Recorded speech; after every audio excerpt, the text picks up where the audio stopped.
So I guess it was convenient for you to turn your back on the woman who held your spine. Woman, you were brought forth from my side, created to support me like the gravity-stricken moon does the brisk breath of nightfall. But when fear clawed its way into my heart, when he called my name in the garden, you shrunk and hid your shameful body. Where were you when the Prince of Night found his way to your star? You watched him lie, and I watched you sit and set like sun, you mourning of a man you can't even see the nightmare you have become. I was there, standing in the distance, having a conversation with my backbone.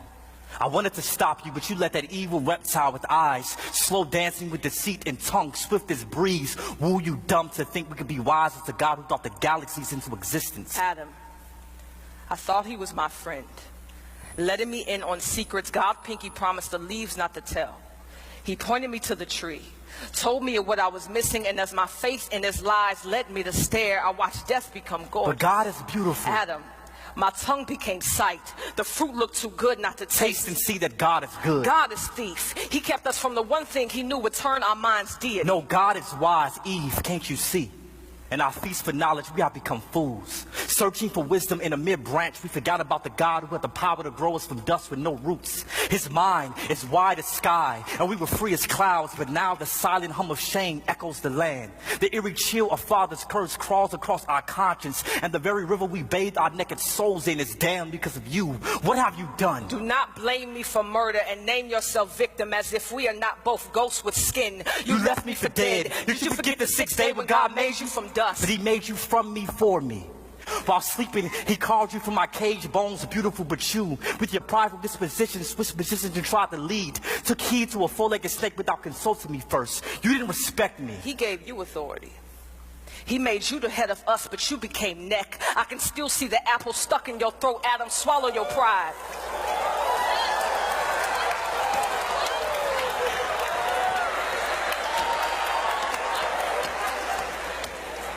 You were supposed to lead me, yet I am to blame. Your wife, your Eve, the one who is now shamed once beauty the moment you saw her breathe. Maybe I should noose a ribbon around my neck, make a skirt of wrapping paper, stuff my natural naked chest with leaves. Maybe then these bones will be enough gift for you again, this flesh enough body for you to bathe in. The day you will move God from your soul, emptied your nest of his glories, the day you beg me to take his place, fill your voids, become this image of perfection to satisfy your insecurities. God forbid our sons grow up treating their sisters like cemeteries, stacking their bodies and bones in one closet to wear as one flesh every time they want to feel alive. Eve, please understand that you further prove my point.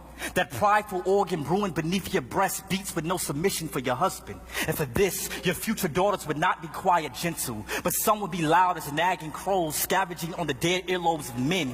Their bodies, sculpted for God's glory, will become lures enticing our sons to sin, and they will. These women, your offspring, will hand their souls over to men who are not their God. They will kneel for value at the altar of man's approval, but that worship would not make them whole nor holy. Do you see what you've done? You made this about you by blaming me. We are both sin wrapped in flesh, both broken creations, stained glass windows with no shine, no sun, no light. We are both dark, imperfect, lost. We are fallen.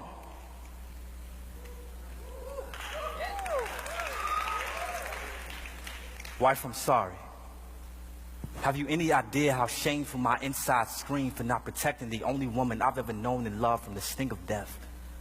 I feel like a lonely grave, wallowing in a walking coffin of a body, waiting for a voice louder than my fears to resurrect the scared corpse of a man I buried 6 feet under guilt. But believe me when I tell you, you are still the woman my vision sung to when I first saw you in Eden, Eve, even if God chose to separate us for 1,000 years for what we have done. I'll write you every day faithful, and my letters will literally litter the land with love, my lady.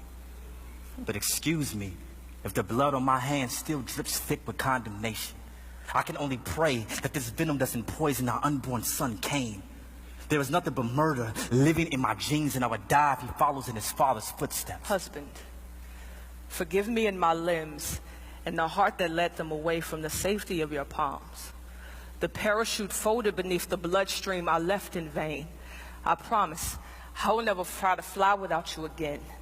Your word is wind, and I would be fooled to disrespect the tornado I was created to love. You mentioned our sons, but remember our God. Remember what he told devil as he cursed serpent. He spoke of my womb, and from it a seed will come. The devil will strike his heel, but our seed will crush his head. Yes, we are dying, but one day we may rise from the dead. We are not hopeless. Mercy has its sights set on the sinners, and its source is our God. He will rescue us out of the sea of sin. Like hands beneath a drowning soul, a rainbow before the lightning bolt speaks, he reigns. When the clouds crack their shell, our God will appear and show us his yoke is easy. A light too mighty for anything pitch black to trap our backs back behind that cage we crave. The way of escape is near if we wait with hope, nailed to our faith. The truth cross sticks to our burdened bodies. The life stretching like the arms of an horizon, rising for all to see. The sun still lives. Eve, forgive me. Adam, forgive me. God, We tried to be our own God. Please forgive us.